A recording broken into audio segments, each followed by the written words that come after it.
Bismillahirrahmanirrahim.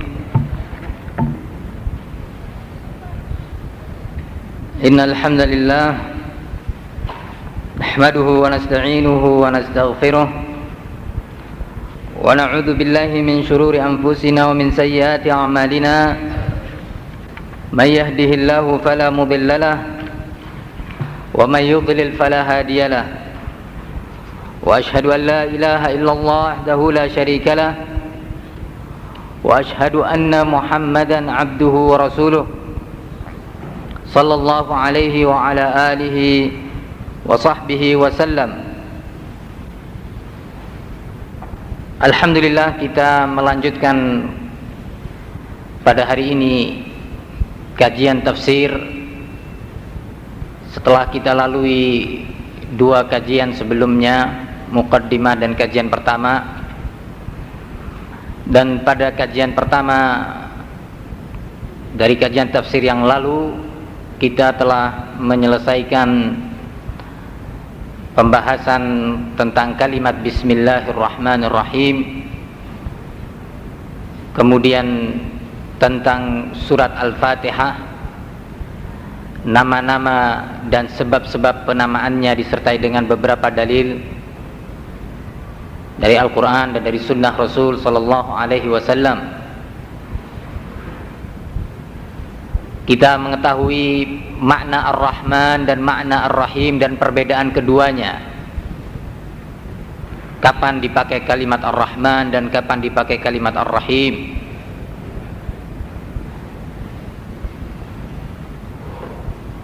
Kemudian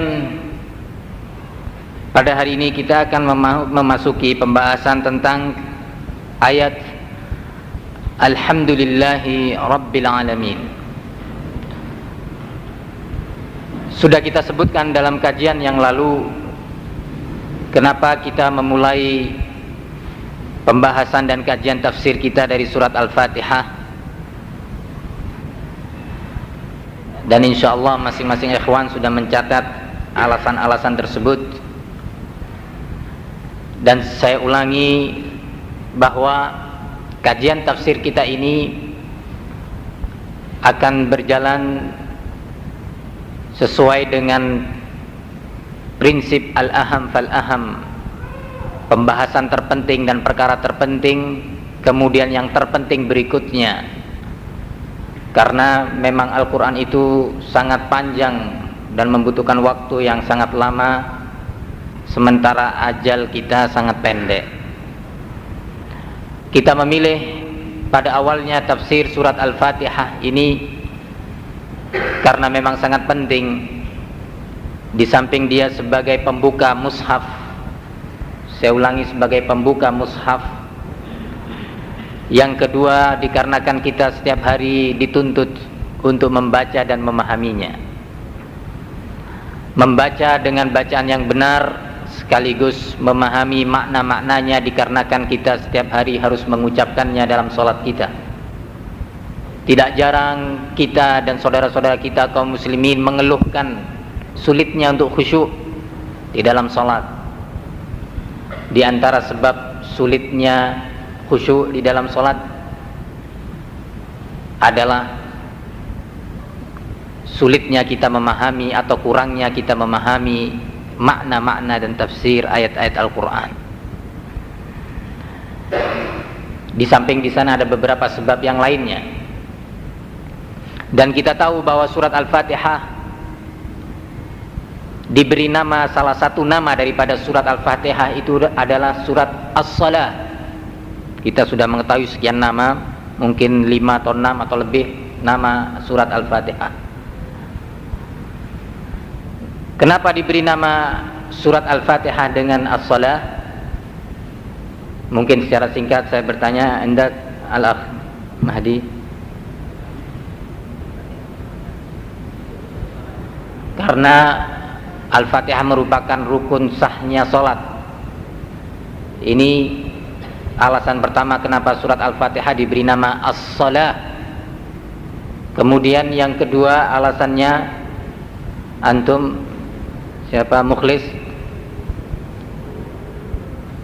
atau iman? Nah,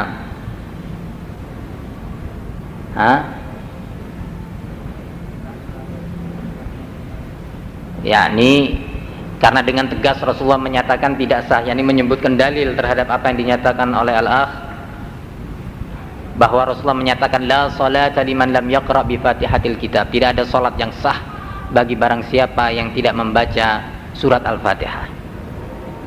Yang kedua alasannya,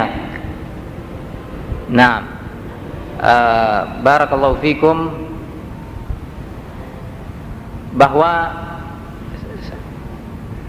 siapa yang bisa menyebutkan dalil kenapa surat Al-Fatihah diberi nama As-Salah? Naam, Ibrahim.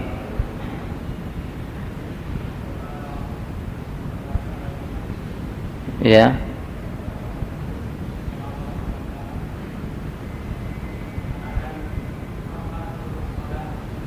Ahsan. Hadis Abi Hurairah yang diriwayatkan oleh Al-Imam Muslim, di mana hadis ini adalah haditsul qudsi. Allah berkata, qasamtus salata qismain, aku bagi salat itu menjadi dua bagian. Ternyata yang dibagi itu adalah surat Al-Fatihah, dan sudah kita jelaskan panjang lebar pada kajian yang lalu. Nah, pembagian itu di mana Allah menyatakan idza qala 'abdi alhamdulillahi rabbil alamin, jika hambaku berkata di dalam salatku alhamdulillah rabbil alamin, Allah menjawab hamidani rabb abdi, sesungguhnya hambaku ini telah memujiku. Wa idza qala al-'abd ar-rahmanir rahim, qala Allah asna alayya abdi, jika hambaku berkata ar-rahman ar-rahim, maka Allah menjawab di waktu itu dengan jawaban telah memujiku hambaku ini. Yang ketiga pun sama, ketika menyatakan maliki yaumiddin, Allah menjawab majjadani abdi, telah memujiku hambaku ini. Ini bagian pertama daripada surat Al-Fatihah. Kemudian dibagi dengan kalimat iyyaka na'budu wa iyyaka nasta'in. Di sini bagian tengahnya yang kemudian Allah menjawab dengan jawaban hadza ma baini wa baina 'abdi wa li 'abdi ma sa'al. Inilah hubungan antaraku dan hambaku, dan bagi hambaku apa yang dia minta. Yang pertama berisi pujian, 3 ayat pertama alhamdulillahirabbil alamin, ar-rahman ar-rahim, maliki yaumiddin, ini berisi pujian. Kemudian dibatasi dengan iyyaka na'budu wa iyyaka nasta'in, setelahnya berisi doa. Ihdinas siratal mustaqim, siratal ladzina an'amta 'alaihim ghairil maghdubi 'alaihim waladdallin. Ini 3 ayat yang bagian kedua berisi doa permohonan kepada Allah. Sehingga inilah yang dinamakan as-salah. Kenapa surat Al-Fatihah diberi nama as-salah? Dengan 2 alasan dan 2 dalil tersebut di atas. Kemudian dijelaskan bahwa kalimat bismillahirrahmanirrahim adalah bukan bagian daripada surat Al-Fatihah, bukan bagian daripada surat Al-Fatihah, dan bukan bagian daripada surat-surat yang lainnya. Diturunkan kalimat bismillahirrahmanirrahim ini dalam rangka sebagai pembuka setiap surat, sebagai pembuka setiap surat Al-Quran, kecuali surat apa? Taubah. Atau diberi nama apa, Rahman? Ibrahim? Surat Taubah diberi nama surat apa juga? Naam, antum? Siapa yang tahu? Tak kenal maka tak sayang. Nah, selain iman antum, naam. Bara'ah, bukan al-bara'ah, ya. Bara'ah, rahib, ya, tanpa alif wal lam. Lah, kecuali surat ini setelah surat Al-Anfal tanpa kalimat bismillahirrahmanirrahim. Tarjih ini adalah tarjih Al-Imam Ibnu Jarir At-Tabari dalam tafsir beliau, tafsir Tabari. Dengan tegas beliau menyatakan bahwa bismillahirrahmanirrahim bukan bagian daripada surat Al-Fatihah. Ayat pertama dari surat Al-Fatihah adalah alhamdulillahi rabbil alamin. Dan ini pula tarjih Syekh Muhammad bin Shalih Al-Utsaimin dalam kitabnya Syarhul Mumti'. Kemudian dalil yang menunjukkan bahwa Bismillahirrahmanirrahim adalah ayat tersendiri sebagai pembuka, bukan bagian daripada surat Al-Fatihah dan surat-surat yang lainnya, adalah dalil hadits Abi Hurairah yang tadi kita dengarkan bersama. Ini dalil pertama. Saya akan menyebutkan beberapa dalil yang menunjukkan bahwa kalimat Bismillahirrahmanirrahim bukan bagian daripada Al-Fatihah. Dalil pertama adalah hadits Abi Hurairah yang kita dengarkan bersama, yaitu Allah menyatakan, aku membagi salat, yakni surat Al-Fatihah, menjadi dua bagian. Ketika seorang hamba mengucapkan Alhamdulillah, dimulai dengan kalimat Alhamdulillah, tidak disebutkan ketika seorang hamba mengucapkan Bismillah. Ini dalil pertama. Dalil yang kedua adalah hadits Anas bin Malik, diriwayatkan pula oleh Imam Al-Bukhari rahimahullah, yang menegaskan bahwasanya Rasulullah sallallahu alaihi wasallam dan begitu pula Al-Khulafa Ar-Rasyidin Abu Bakar, Umar dan Utsman, di mana Anas dengan tegas menyatakan, Shallaitu khalfa Rasulillah sallallahu alaihi wasallam, aku telah pernah salat di belakang Rasul sallallahu alaihi wasallam. Wa khalfa Abi Bakar, dan aku pernah salat, kata Anas bin Malik, di belakang Abu Bakar As-Siddiq. Kemudian shallaitu wa khalfa Umar bin Khattab wa Utsman, dan pernah pula aku salat di masa khilafah pemerintahan Umar bin Khattab dan begitu pula Utsman bin Affan. Semuanya memulai salat dengan bacaan Alhamdulillahi Rabbil Alamin. Atas dasar ini dipertegas oleh Al-Imam Ibnu Jarir At-Tabari. Sekali lagi saya ulangi, pendapat ini adalah ditegaskan oleh Al-Imam Ibnu Jarir sebagai buku asal dari tafsir Ibnu Katsir, karena tafsir Ibnu Katsir itu adalah kesimpulan atau ringkasan dari tafsir Ibnu Jarir. Nah, ini dengan ini kita akan memasuki sekarang ayat Alhamdulillahi Rabbil Alamin, ayat pertama dari surat Al-Fatihah. Nah, kemudian kalimat Alhamdulillahi Rabbil Alamin, di sini ada beberapa pembahasan penting. Pertama, kalimat Alhamdulillah, makna secara bahasa kita adalah segala bentuk kepujian, segala pujian kesempurnaan. Segala pujian kesempurnaan hanya milik Allah Subhanahu wa ta'ala. Segala pujian kesempurnaan hanya milik Allah satu-satunya. Ini makna Alhamdulillah.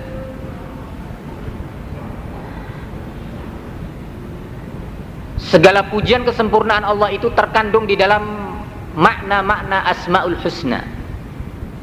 Asmaul Husna ada berapa? Ada 99. Sebagaimana Rasulullah menegaskan dalam hadis Abi Hurairah radhiyallahu anhu, Rasulullah menyatakan, Inna lillahi tis'atan wa tis'ina isman mi'atan illa wahid. Sesungguhnya bagi Allah itu beberapa nama Al-Husna, 99 bilangannya, 99 nama, yang masing-masing nama mengandung sifat-sifat kemuliaan bagi Allah, mengandung sifat-sifat kemuliaan bagi Allah Subhanahu wa ta'ala. Ini Alhamdulillah. Kemudian kalimat Rabbil Alamin, kalimat Rabb, asal katanya secara bahasa berasal dari kalimat Rabba yurabbi. Rabba secara bahasa Indonesia maknanya memelihara. Secara bahasa Indonesia, Rabba, memelihara. Ar-Rabbu, sang pemelihara. Ini secara makna bahasa. Tetapi secara istilah syariat, Kalau tadi secara etimologi bahasa, sekarang secara terminologi istilah syariat Islam, setiap kalimat Rabb di dalam Al-Quran itu mengandung 3 makna sekaligus. Setiap kalimat Rabb di dalam Al-Quran mengandung 3 makna sekaligus, yang dari 3 makna ini mengandung makna-makna yang banyak yang terkait dengannya. Apa 3 makna itu? Dijelaskan oleh para mufassirin. Yang pertama, bahwa Rabb itu mengandung makna Al-Khaliq. Yang kedua, Ar-Rabb itu mengandung makna Al-Malik. Yang ketiga, Ar-Rabb itu mengandung makna Al-Mudabbir. Saya ulangi, kalimat Ar-Rabb itu mengandung makna Al-Khaliq, artinya pencipta. Yang kedua mengandung makna Al-Malik, sang pemilik, sang penguasa. Yang ketiga mengandung makna Al-Mudabbir, sang pengatur, pencipta, pemilik, dan pengaturnya. Jadi kalau Rabbul Alamin artinya Khaliqul Alamin wa Malikul Alamin wa Mudabbirul Alamin. Rabbul Alamin itu artinya pencipta alamin, pemiliknya, dan sekaligus yang mengaturnya. Karena ada sifat manusia, dia memiliki tetapi dia bukan pencipta. Seperti mobil, mungkin dia memiliki mobil tapi dia bukan penciptanya. Penciptanya pabriknya sana di Jepang atau di Eropa.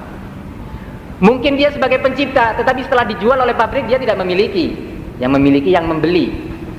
Mungkin saja dia sebagai pemilik, tetapi dia tidak ikut mengatur karena dia tidak bisa menyetir kendaraan, tidak mengerti oli di mana tempat menggantinya, kalau rusak yang ini bagaimana spare partnya, bagaimana cara ini dan itunya, nggak ngerti.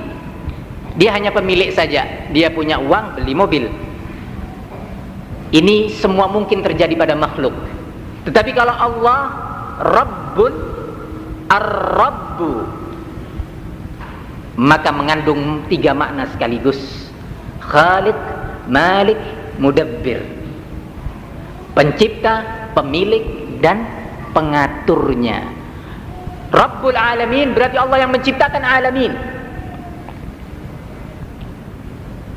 Dari tidak ada menjadi ada, dari tidak terlihat menjadi terlihat, dari tidak terasa menjadi terasa. Sekarang kita lihat dan kita rasakan. Yang kedua, sebagai pemiliknya, kapan saja mau dicabut, dicabut. Kapan saja mau ditarik kepemilikan itu, ditarik oleh sang pemilik terbesar, Allah Subhanahu wa ta'ala. Dan dialah Allah yang mengaturnya. Allah yang mengatur alam semesta ini. Al-alamin, kalimat alam, jadi kalimat, saya ulangi, al-alamin itu jamak. Bahasa kerennya plurals, iya, betul. Nah, jamak, tunggalnya, mufradnya itu alam, bukan alim ya. Kalau alim orang yang berilmu, jamaknya ulama. Kalau alamin, mufradnya, tunggalnya adalah alam. Apa itu alam? Singkatnya, alam itu adalah kullu ma siwallah, segala sesuatu yang selain Allah pencipta, maka itu adalah alam. Manusia, jin, langit, bumi, lautan, daratan, binatang, malaikat, jannah, an-nar, dan seluruhnya yang selain sang pencipta itu dinamakan alam. Makanya Allah itu Rabbul Alamin. Nah, barakallahu fiik. Yazid, apa makna Rabbul Alamin? Rabb itu Al-Khaliq, Al-Malik, Al-Mudabbir. 3 makna ini. Tadi saya katakan bahwa dari 3 makna ini mengandung sekian makna. Bukankah begitu? Kenapa? Kita ambil contoh kalimat Mudabbir, ya, yang mengatur. Yang dimaksud mengatur alam semesta itu dirinci dalam ayat-ayat yang lainnya. Yuhyi wa yumit, menghidupkan dan mematikan. Yarzuqu may yasha, memberi rizki kepada siapa yang dikehendaki. Ya. Yu'til mulka may yasha, memberi kekuasaan kepada siapa yang dikehendaki. Wa yanzi'ul mulka mimman yasha, dan mencabut kekuasaan dari siapa yang dikehendaki. Yulijul laila wan nahar wa yulijun nahara fil lail. Yulijul lail fin nahar. Allah Subhanahu wa taala memasukkan waktu malam kepada siang dan siang kepada malam. Silih berganti. Menerbitkan matahari dan menenggelamkan matahari. Ini semua bagian dari makna mudabbir itu tadi, yang ketiga. Ya. Mengandung sekian makna. Pengaturan alam semesta. Pemberian rezeki, kenapa si fulan rezekinya sehari ini mendapat 10.000 sementara yang itu 20.000. Yang hari ini mendapat 20.000 besok nggak dapat rezeki.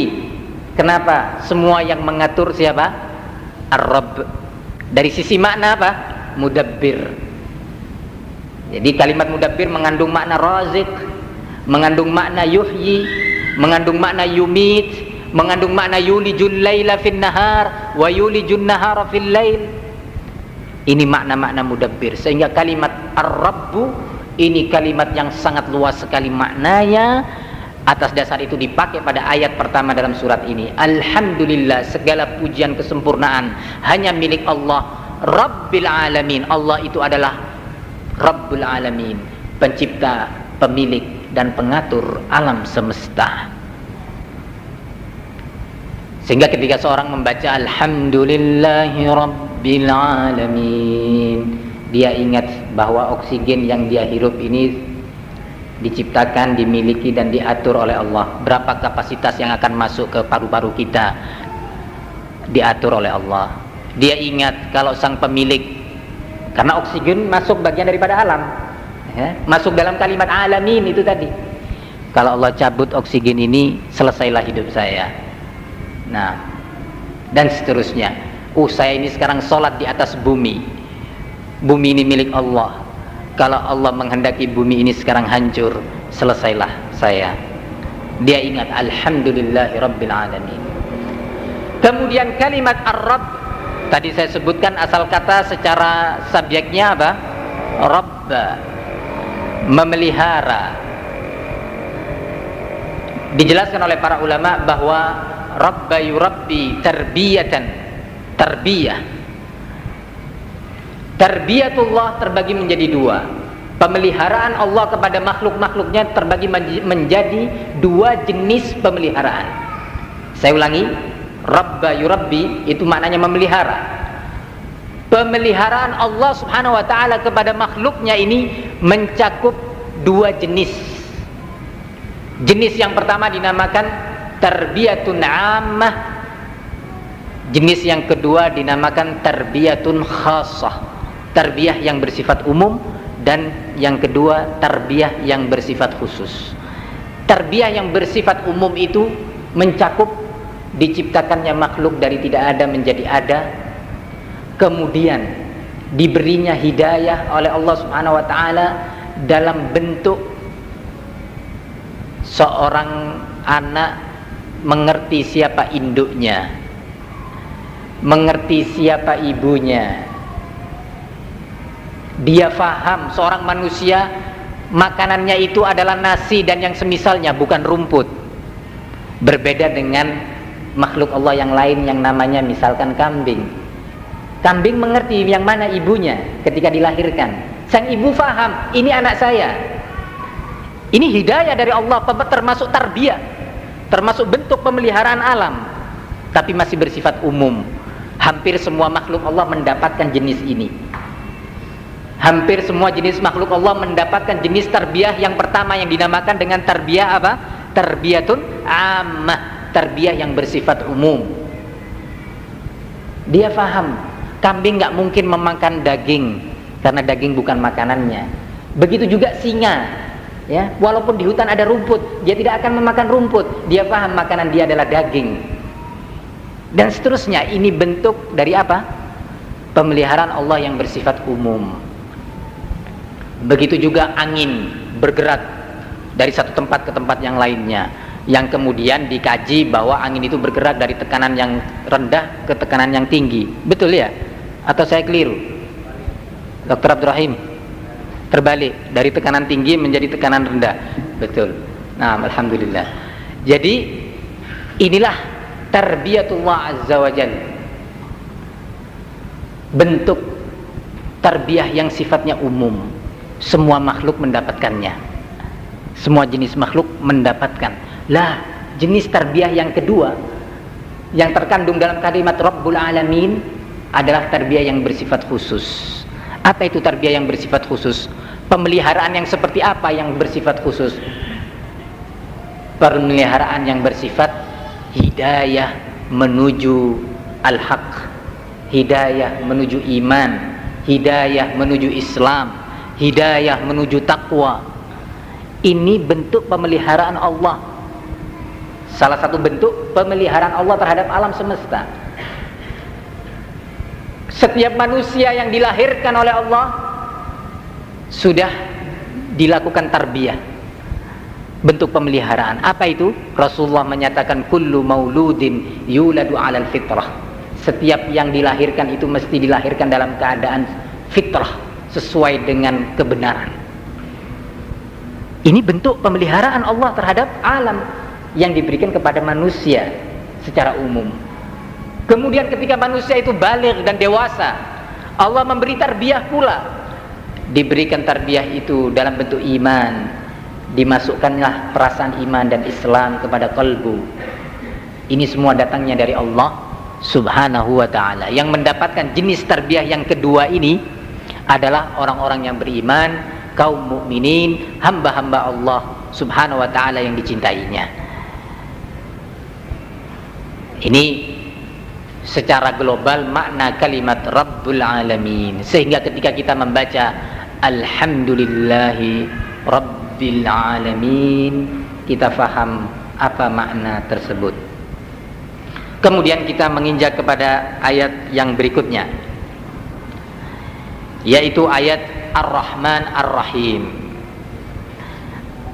Ayat yang kedua ini saya tidak akan berpanjang lebar berbicara karena sudah saya jelaskan pada pertemuan pertama pembahasan tafsir ini.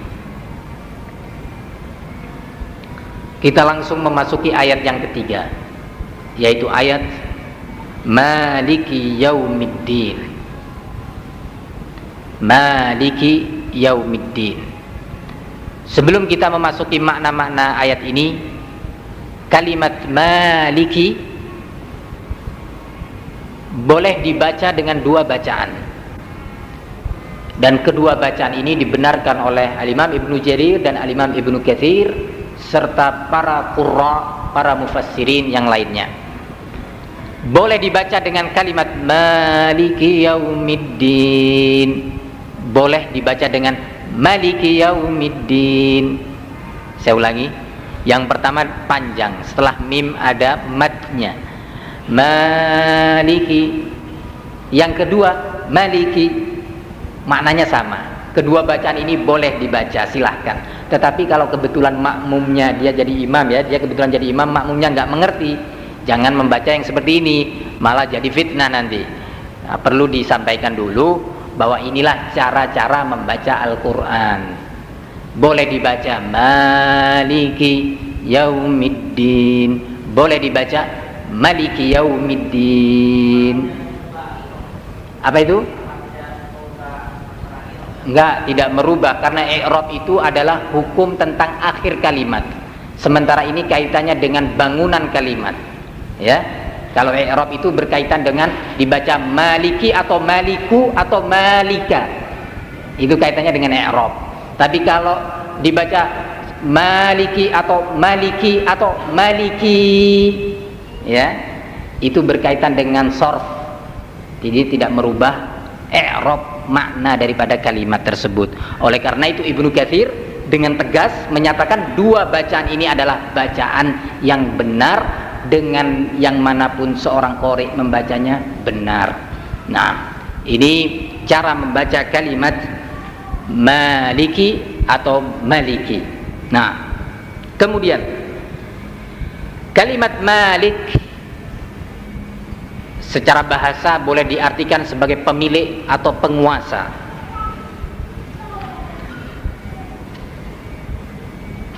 Malik, pemilik atau penguasa. Kenapa di sini ditekankan kalimat malik? padahal sudah masuk kandungan kalimat Ar-Rabb? Ini suatu pertanyaan dan perlu dijawab dan harus diketahui jawabannya. Coba kita perhatikan ayat ini. Maliki yaumiddin.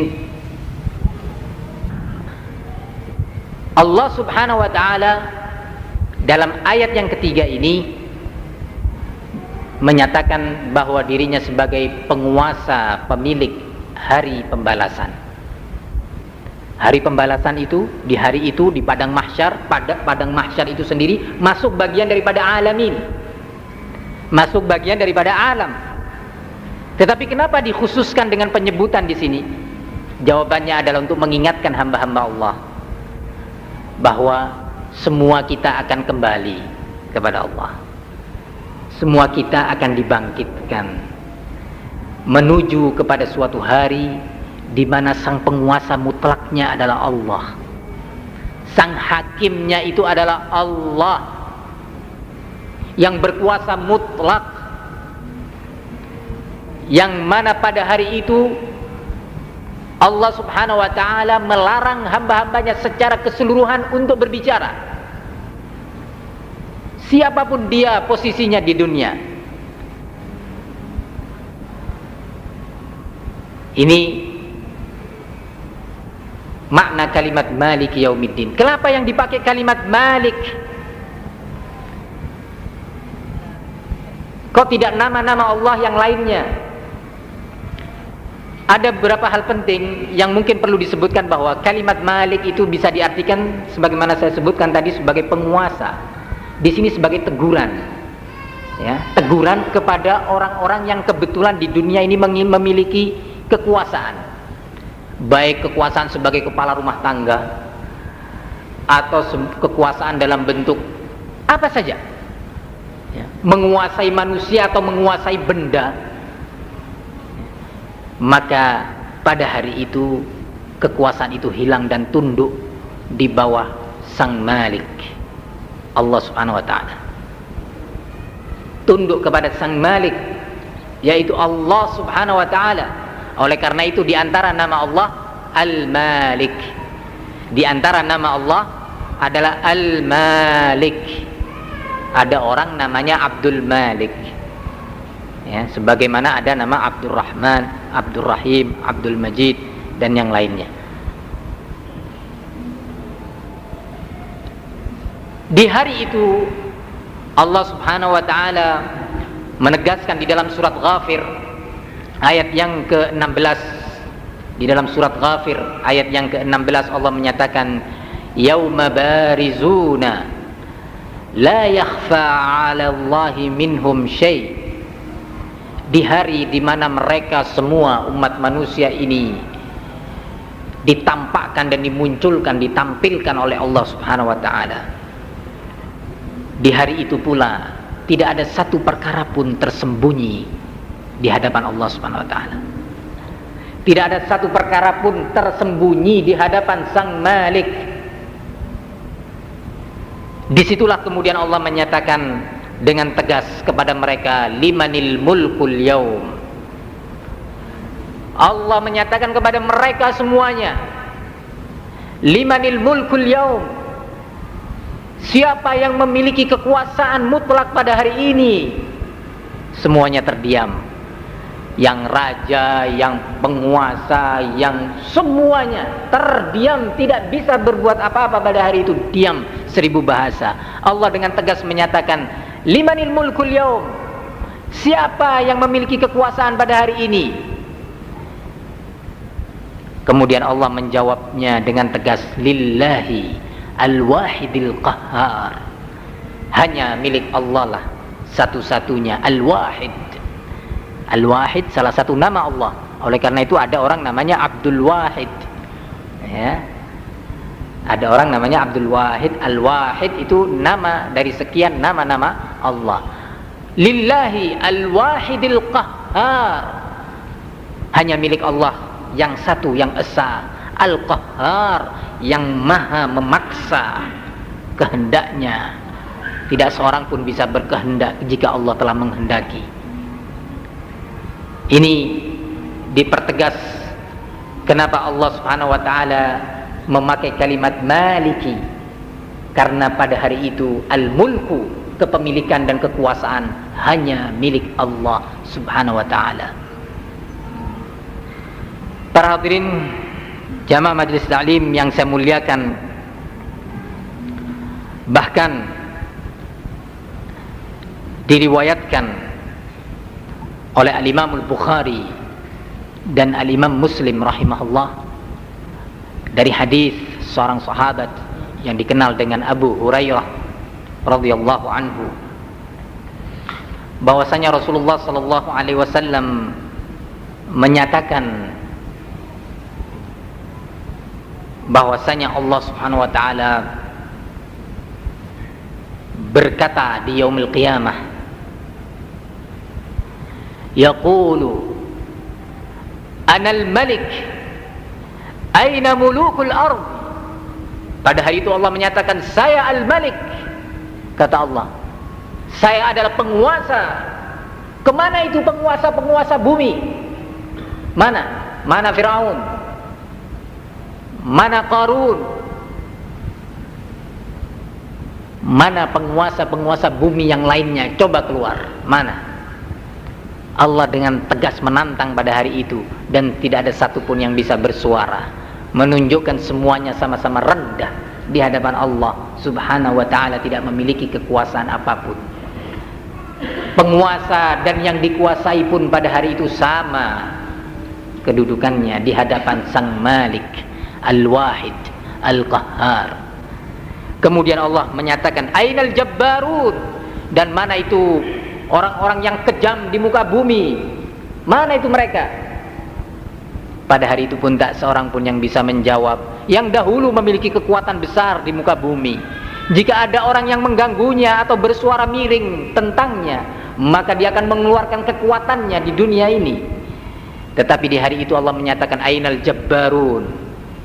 Kenapa Allah menyatakan ainal jabbarun? Karena salah satu nama Allah itu Al-Jabbar. Salah satu nama Allah Al-Jabbar. Oleh karena itu ada orang namanya Abdul Jabbar. Ya. Allah menyatakan di mana mereka itu Al-Jabbarun, di dunia dulu, yang mereka bersikap tangan besi, memaksakan kehendaknya. Mana itu? Pada hari itu semuanya terdiam. Ainal mutakabbirun, kata Allah. Mana itu orang-orang yang sombong di muka bumi? Mana? Pada hari itu semua, pada hari Yaumiddin, pada hari pembalasan, semuanya terdiam, tak ada yang bisa menjawab. Para hadirin, pada ayat ini pula Allah memakai kalimat ad-din. Kenapa Allah tidak memakai kalimat maliki yaumil hisab? Padahal yaumuddin itu maknanya yaumul hisab. Kenapa yang dipakai kalimat ad-din? Dijelaskan oleh ahli bahasa dan para mufassirin bahwa ad-din mengandung makna dua sekaligus. Kalimat ad-din itu mengandung dua makna sekaligus. Makna yang pertama adalah al-jaza, balasan. Makna yang kedua bermakna al-adl, keadilan, pembalasan yang adil. Ya, karena pembalasan itu bisa adil, bisa melampaui batas, bisa kurang, ya kan begitu. Mestinya dihukum mati karena ini dan itu, nggak dihukum mati. Itu kalau di dunia. Tetapi kalau di akhirat sudah ketentuan dari Allah Maha Adil. Ini jenis hukum pembalasan yang tidak sesuai. Atau mestinya tidak diapa-apakan, hanya sekedar dicambuk saja malah dibunuh. Nah, ini melampaui batas, nggak adil pula. Nah, pada hari itu Yaumiddin adalah hari pembalasan yang penuh keadilan. Inilah makna maliki yaumiddin. Sehingga dari kalimat maliki yaumiddin kita mengambil beberapa kesimpulan. Yang pertama, wajibnya kita beriman tentang adanya hari akhir. Yang kedua, kita wajib mengimani bahwasanya pada hari itu sang penguasa satu-satunya hanyalah Allah Al-Malik. Yang ketiga, kita mengimani adanya salah satu nama dari sekian nama Allah, yaitu Al-Malik, setelah sebelumnya disebutkan nama Ar-Rahman dan Ar-Rahim. Kemudian diambil pula dari ini bahwa Allah itu maha adil. Dari mana kalimat maha adilnya ini? Dari kalimat ad-din, ya, bahwa Allah itu maha adil, tidak pernah sedikit pun menzalimi. Ini beberapa faidah yang bisa diambil dari ayat ketiga dari surat Al-Fatihah.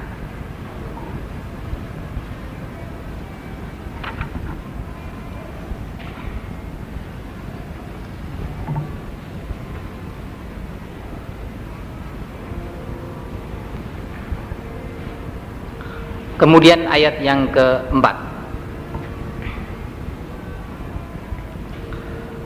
Ayat yang keempat adalah dari surat Al-Fatihah.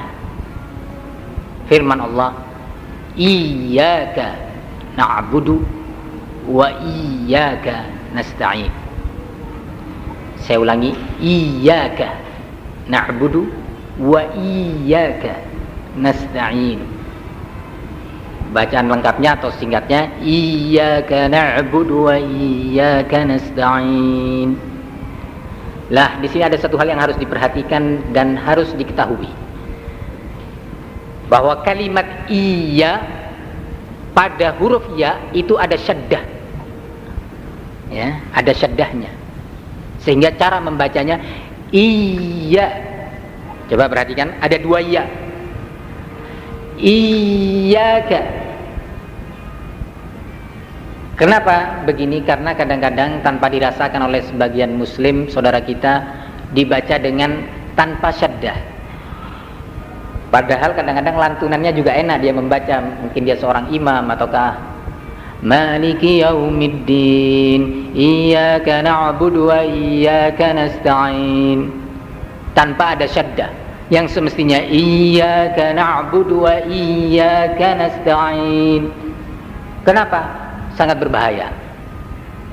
Kalau Iyyaka pakai syaddah, maknanya itu hanya Engkaulah ya Allah aku beribadah, hanya kepadamu lah aku beribadah, tidak ada yang lainnya.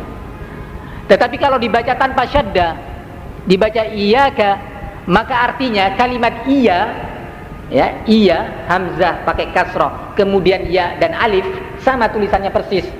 Tulisannya persis, cuma tidak pakai syaddah, artinya adalah cahaya matahari. Jadi kalau digabung, Iyyaka na'budu, kepada cahaya matahari mulah ya Allah aku beribadah, wa iyyaka nasta'in, dan hanya kepada cahaya matahari mulah ya Allah aku meminta tolong. Berarti kekufuran, ya. Yang tadinya berarti keislaman dan ibadah, sekarang berubah menjadi kekafiran. Kenapa? Dia beribadah kepada cahaya matahari. Bisa difahami? Saya ulangi, kalimat iyyaka itu pakai syaddah. Jadi ketika membaca Al-Fatihah, hati-hati, baik di dalam sholat ataupun di luar sholat, harus ditampakkan Iyyaka na'budu wa iyyaka nasta'in. Jangan dibaca Iyyaka na'budu wa iyyaka nasta'in. Kalau yang kedua, maknanya apa tadi?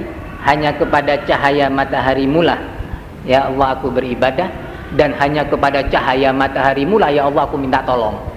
Nah, bahaya kan? Padahal makna yang semestinya adalah hanya kepada mulah ya Allah aku beribadah, dan hanya kepada mulah ya Allah aku meminta tolong. Jadi penting belajar ilmu Quran, ya. Cara membacanya saja penting. Pada kajian yang lalu saya sudah beri beberapa permisalan, ya, dalam membaca Al-Quran. Kalau keliru, maknanya bisa berubah dan kacau. Kalau ketahuan Umar bin Khattab bisa disembelih, ya, oleh Umar bin Khattab. Bahaya, ya. Saya sudah kasih permisalan, sekian permisalan yang maknanya akhirnya berbolak-balik. Al-Quran itu nggak tahu, jadinya kayak komik akhirnya. Bahaya.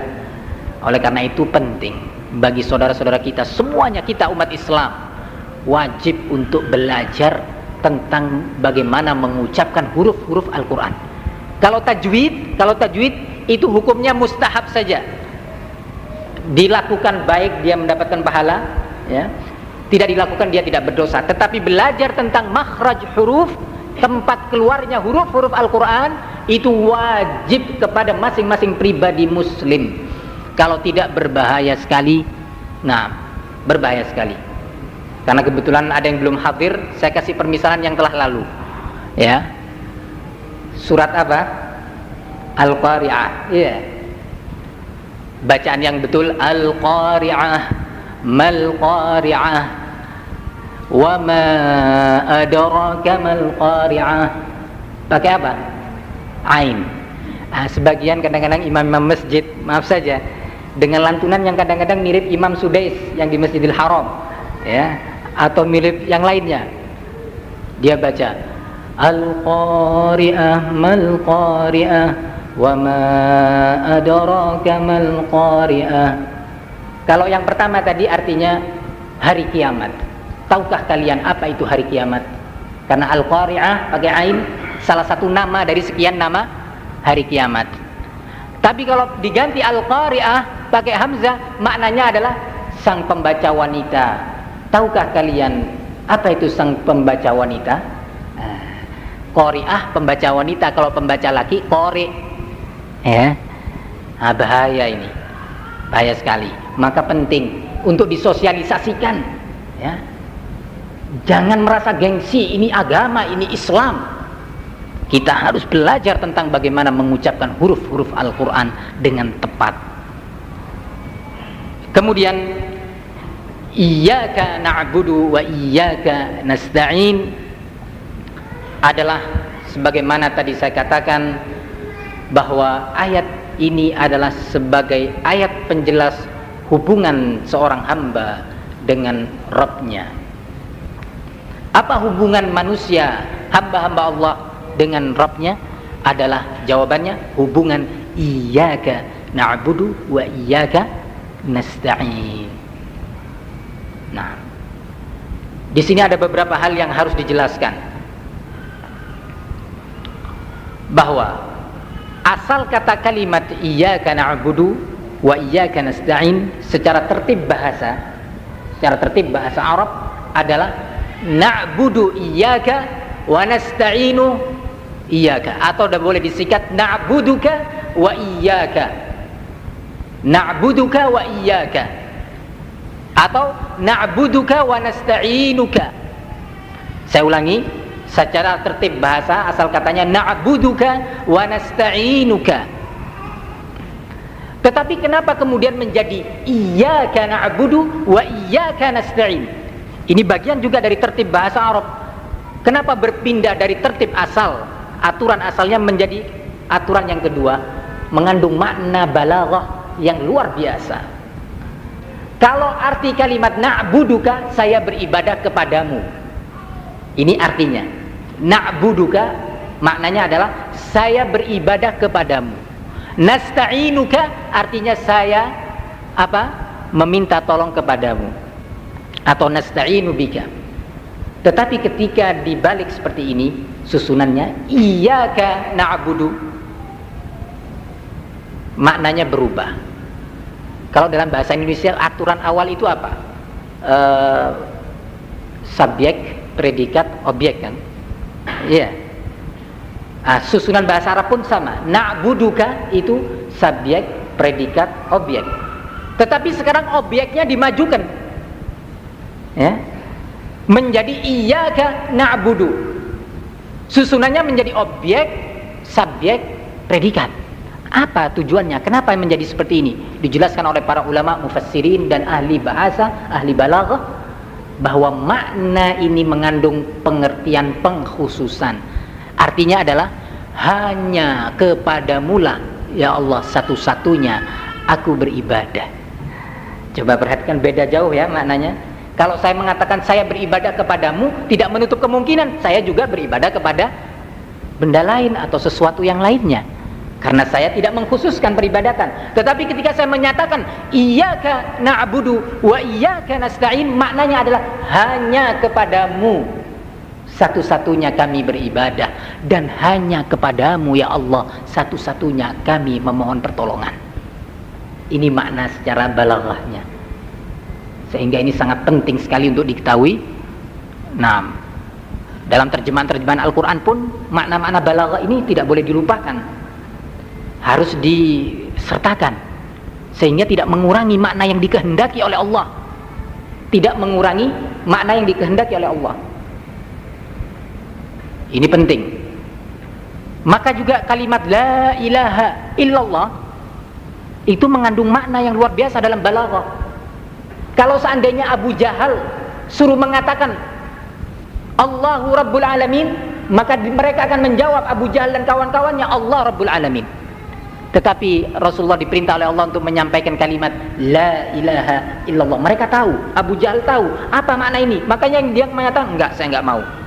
Padahal Abu Jahal beriman Allah itu ada, Allah pencipta, Allah pemilik dan pengatur alam semesta, yang insya Allah akan kita bahas pada tempat yang lainnya ketika kita membahas makna la ilaha illallah.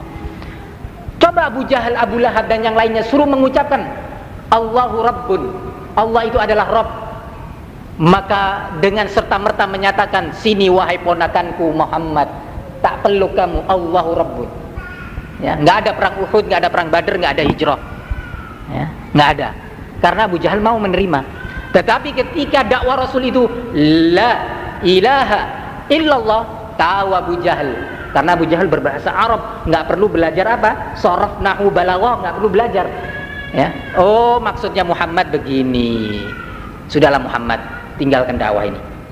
Jangan sekali-kali kamu mengajak kami seperti ini. Nggak mau Abu Jahal. Faham? Ya. Lah, begitu juga makna-makna balaghah ayat-ayat Al-Quran, sehingga di dalam menerjemahkan Al-Quran pun tidak boleh dilupakan dan tidak boleh dikesampingkan makna-makna balaghah, khawatir mengurangi makna yang dikehendaki oleh Allah Subhanahu wa ta'ala. Pada pembahasan iyyaka na'budu wa iyyaka nasta'in masih ada beberapa hal lainnya, namun karena waktu sudah mendekati berakhir, saya sisakan barang 10 menit untuk diskusi dan tanya jawab dari apa yang sudah kita bahas. Apa yang bisa saya jawab akan saya sampaikan, yang tidak maka saya akan serahkan ilmunya kepada Allah Subhanahu wa ta'ala. Naam.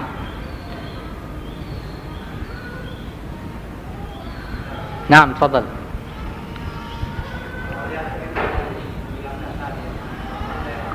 Iya.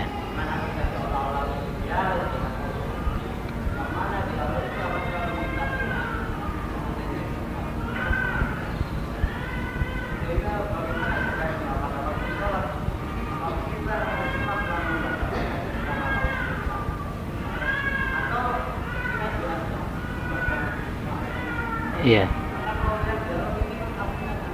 Iya. Iya.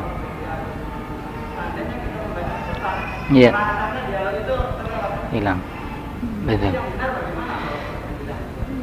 Yang benar dan baik serta terbenar dan terbaik itu adalah contoh yang diajarkan oleh Nabi.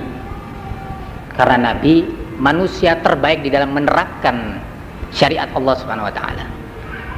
Lah, dijelaskan dalam sekian banyak hadis bagaimana cara membacanya Rasul ketika sholat. Nah, ini penting bagi kaum muslimin, bahwa Rasulullah membaca ayat Al-Quran ayat demi ayat, selesai dan berhenti pada ujung ayatnya, tidak disambung-sambung dan tidak terburu-buru, dan dibaca setiap huruf sesuai dengan porsi tempat keluarnya huruf, ya, karena di lisan dan mulut kita ini ada porsi masing-masing huruf. Hamzah itu di mana, ha itu di mana, kha itu di mana, ha itu di mana, sudah ada tempat porsinya masing-masing. Ini cara membacanya, dijelaskan sesuai dengan apa yang dibacakan oleh Rasulullah, kurang lebihnya begini. Alhamdulillahi Rabbil Alamin, Ar-Rahmanir Rahim, Maliki Yaumiddin. Ini kurang lebihnya bacaan ayat demi ayatnya. Jadi maaf saja, apalagi di bulan Ramadan di waktu taraweh, ya, entah hurufnya itu jadi apa, sudah ha jadi kha, kha jadi ha, ain jadi hamzah, Ya, bahaya sekali. Ya. Yang mengucapkan amin pun mestinya amin itu adalah ucapan doa yang akan kita bahas nanti pada pembahasan akhir surat Al-Fatihah. Apa makna amin? Apa hukum mengucapkannya di waktu sholat dan di luar sholat? Itu doa. Ya. Yang Rasulullah dulu pun mengucapkannya. Nah, ini penting kepada para hadirin, kepada seluruh kaum muslimin untuk memperhatikan ini, sehingga cara membacanya pun ayat demi ayat secara perlahan, tidak berlebihan, ya. Tidak kemudian alhamdulillahirabbil alamin, diam dia lama, kira-kira 20 detik baru baca ar-rahmanir-rahim. Enggak, ini berlebihan. Loh, kenapa kamu panjang? Ini kan dialog, jadi dialog itu dirasakan. Nah, pakai filsafat sudah? Enggak, jangan masuk filsafat ke ilmu agama, ya. Harus pakai caranya Nabi. Nah, Nabi caranya membaca begitu, pelan, ayat demi ayat. Begitu selesai, pindah yang berikutnya. Ya. Ini jawabannya, wallahu a'lam bishawab, ya. Rahman.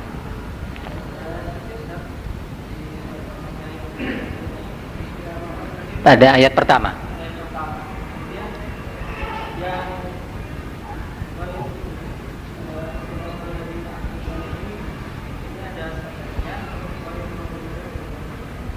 Ada syaddahnya gimana? Nih.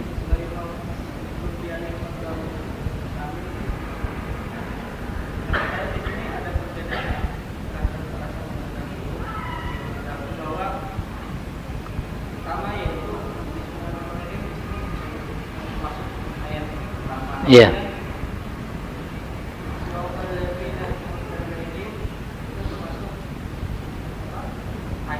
Hmm.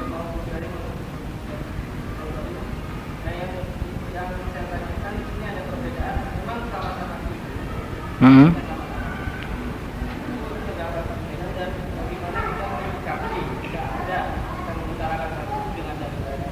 Iya. Nah.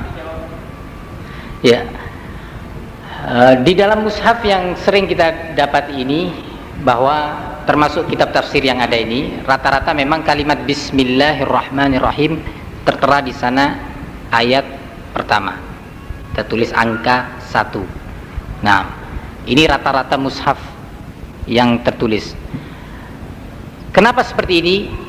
Di antara sebabnya adalah sebagian penulis yang menulis Al-Quran itu berkeyakinan bahwa kalimat Bismillahirrahmanirrahim adalah bagian daripada surat Al-Fatihah. Padahal pada ayat-ayat yang lainnya atau surat-surat yang lainnya tidak tertulis, ya, angka 1 pada kalimat Bismillah. Kalau antum lihat di surat Al-Baqarah atau di surat-surat lain tidak ada angka 1. Nah, ini sebab pertama kenapa kalimat Bismillah itu ditulis di sana angka 1. Berkeyakinan bahwa kalimat Bismillah masih bagian daripada surat Al-Fatihah. Ternyata pendapat ini memang pendapat sebagian daripada ulama yang menyatakan bahwa kalimat Bismillah bagian daripada surat Al-Fatihah. Namun dari sekian para mufassir, termasuk yang saya sebutkan tadi beberapa namanya, Syekh Al-Imam At-Tabari atau Ibnu Jarir di dalam tafsir At-Tabari jilid yang pertama dengan tegas menyatakan bahwa kalimat Bismillah bukan bagian daripada Al-Fatihah, dengan dalil pertama adanya apa? Hadis Abi Hurairah yang sudah kita ketahui bersama. Yang kedua adanya hadis siapa? Anas bin Malik, yang dengan tegas Anas menyatakan, aku sholat di belakang Rasul, yakni makmum, sebagai makmum bersama Rasul.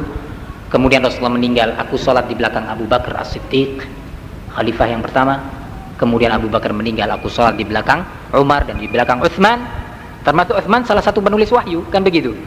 Utsman itu salah satu penulis wahyu. Di masa pemerintahan Utsman dikumpulkanlah Al-Quran. Ternyata Utsman pun tidak membaca, dalam pengertian tidak menjaharkan Bismillahirrahmanirrahim, tapi langsung dengan Alhamdulillahi Rabbil Alamin. Maka dari itu pendapat yang lebih kuat dari dua pendapat dalam hal ini, bahwa kalimat Bismillah adalah ayat tersendiri yang Allah turunkan sebagai pembuka masing-masing surat, kecuali surat Bara'ah. Wallahu a'lam bishawab. Kemudian juga peletakan ayat yang ke-6 Dan yang ketujuh, ya, di mana tata letaknya kita akan bahas nanti pas pada pembahasan ayat-ayat tersebut insyaallah taala. Ya, silakan. Waalaikumsalam warahmatullahi.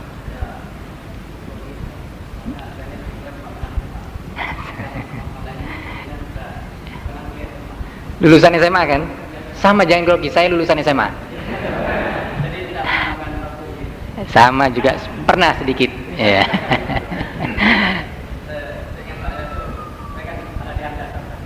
Iya.